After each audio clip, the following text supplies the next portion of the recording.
So we've talked about purpose, we've talked about vision, having that overarching sense of purpose, having a vision of where you want your future to be, but you have to be willing to focus. You have to be willing to make the sacrifices, to say no to all the distractions in order to devote your time, your energy, your resources to the things that really matter. And the first cornerstone of focus is target. Knowing what's important to you. Nobody on their deathbed ever said, gee, I wish I'd watch more television. And yet the average American spends 4.5 hours to 5 hours a day watching television. Over the course of a lifetime, that is almost 19 years. The average person will have spent 19 years watching television. Nobody ever says, I wish I watched more TV. What do they say? I wish I would have spent more time with friends and family, created relationships. I wish I would have written the book, started the business, traveled around the world, experiences. And if I'd have known I was going to live this long, I'd have taken better care of myself, my own health. Those are the three things most people regret toward the end of their life. And knowing, asking that question, what is my target? What are the things that are most important to me now can help you stay focused on the things that are important and not waste your resources on the stuff that's not. Know your target. Number 2, concentration.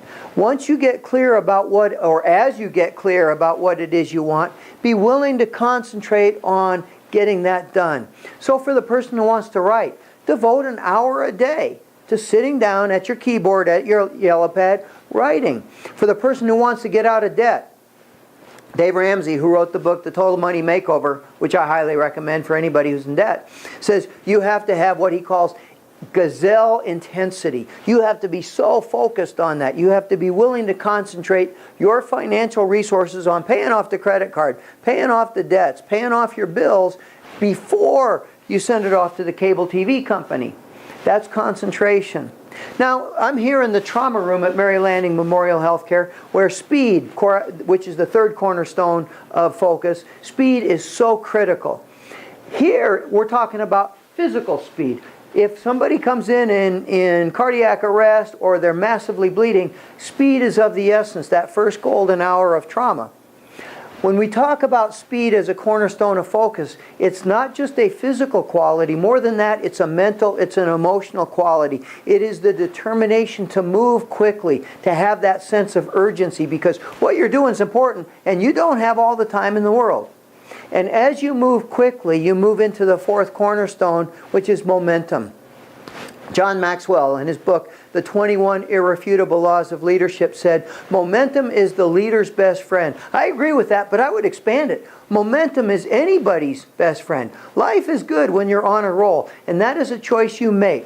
You move decisively from one activity to another, and you don't just waste a lot of time in between. You create momentum, both physical momentum.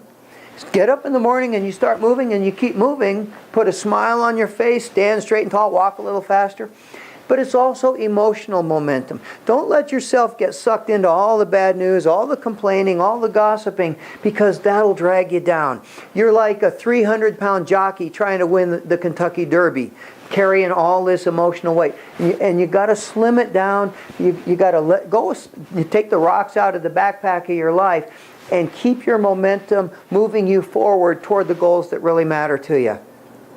Now, it really helps to be focused, especially on the stuff that you like doing taxes. You got to be focused on that, but it's not a whole lot of fun. It really helps to maintain your focus if you're enthusiastic. And that's core action value number 10, and we'll cover that next.